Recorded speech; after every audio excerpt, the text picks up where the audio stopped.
この番組はご覧のスポンサーの提供でお送りします。Are you curious where you can watch the latest episode of Kamen Rider and Sentai every week? Well, since there is no official release, you might have to resort to alternative methods. Personally, when I search for website to watch tokusatsu, my top priority is to safeguard my personal data. That's why I rely on Surfshark VPN, the sponsor of today's video. With Surfshark, your online safety and privacy is paramount as it is effective at concealing your online activities through its VPN capabilities. By encrypting your internet traffic that nobody can pry into your online endeavors or track your digital whereabouts. Additionally, Surfshark enables you to virtually explore the world with a tap thanks to its ability to change your VPN address. By switching your location to anywhere in America, let's say, you can access at least over 10 Ultraman shows and movies, or explore other toku shows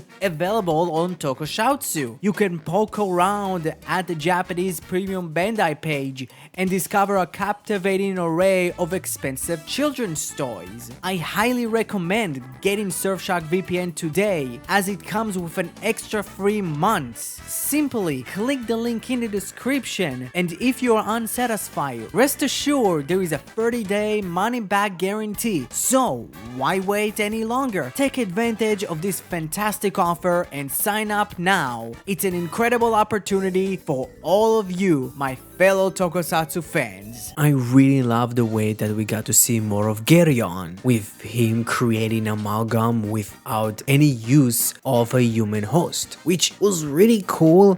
And also, I need to use this clip. I love gold!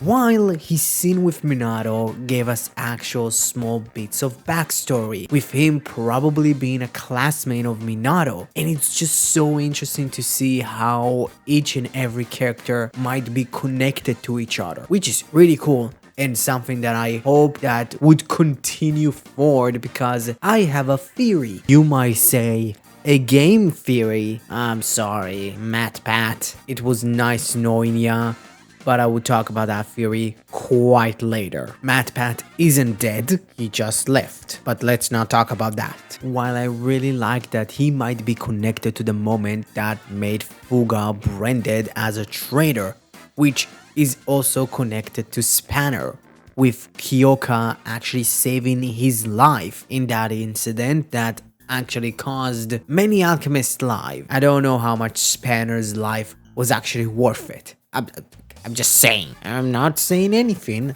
but I'm just saying. But I really do continue to love those two characters really interacting together, with Kyoka pretty much saying that he's in a slump right now, and it's fine. Ma'am, he's been in a slump since he debuted. He hasn't won an actual fight. He's been losing since his debut. Literally, in his debut fight, he didn't do shit. Okay, he won that fight, but then he just lost all of the time. But I really like how Kyoka actually tries to drag him out of the slump and try to kind of like give him a character, which is like, bro, you're not really doing anything. You're not even trying to connect with your tools, aka the Mad Wheel Kemi, and tell you the truth, from what I seen from the Mad Wheel Kemi interacting with Spanner, he doesn't really like him. And also stop gaslighting himself to actually believe that he's stronger. Bro, you lost every fight. You can't do it. You need in one point to face defeat in the face, and also face defeat and lick those delicious toes. While Gotchard Daybreak is fully hinted at to be a future Hotaru, not only talking about things that are going to happen in the future, but also having like a Gotchard driver. It is really interesting, specifically maybe kind of fully toughening up Hotaru. I'm like not saying that Hotaru should be ace, because here's the thing, Hotaru shouldn't be ace. He should be slightly close like a Takeshi Hongo, because hey, like Hongo was cool, and Hongo was kind of a dork that really liked saving people. Like, we don't need more than that. Not every character should be Ace.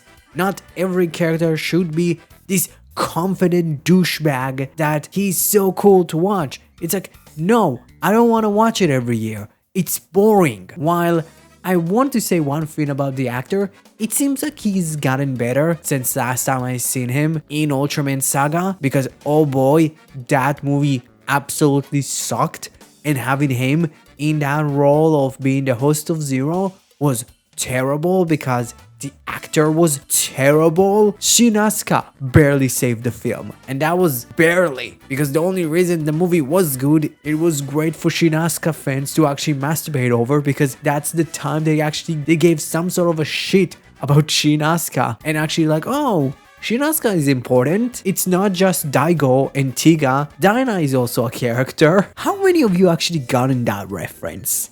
Like, I'm actually interested. Do any of you actually get the references that I make about Ultraman? While to the biggest plot twist of the episode, and that was the movie continues to be relevant. And also Geryon might have brainwashed Minato to work under it. Could be 50-50. It could be Minato actually like going and infiltrating, you know, the Dark Three Sisters and Geryon, or he straight up brainwashed him. And if he did, I like they actually gave Minato a real reason and not just, I'm evil, I work under them now. And also look at the Dark Three Sisters, they kind of look cool in the outfits. How much they're dressed as juniors, it's kind of funny. It's like they're so on point. It's like, no, they just got in, they need to dress up as juniors, they can't dress up as anything else. But yeah, like giving them a reason, using, you know, not only the assistant of the inspector, but also, big spoilers for the crossover movie with Geats, the inspector became the wizard Malgam. So in the end, he was evil. And I read the reason why he became evil, and it's dumb. Like, why they need to do it to my boy? For fuck's sake. And him being probably the primary user of Dread is really cool, and also still have the same kind of like, oh, now they need to fight Minato. Is it going to be kind of like the same as Sabuharu, when we're going to have like Haruto kind of like, oh, should I really fight him, or it's just going to be Minato kicking the living shit out of Gotchard? While at the same time, if the movie is connected, why we didn't saw the damn like Star X form? Like, isn't it like a really strong form that connects like 5 chemis into like one card? Isn't it supposed to be like super strong? All right, we have more toys to sell. I forgot. But I do really like the turn, because it could be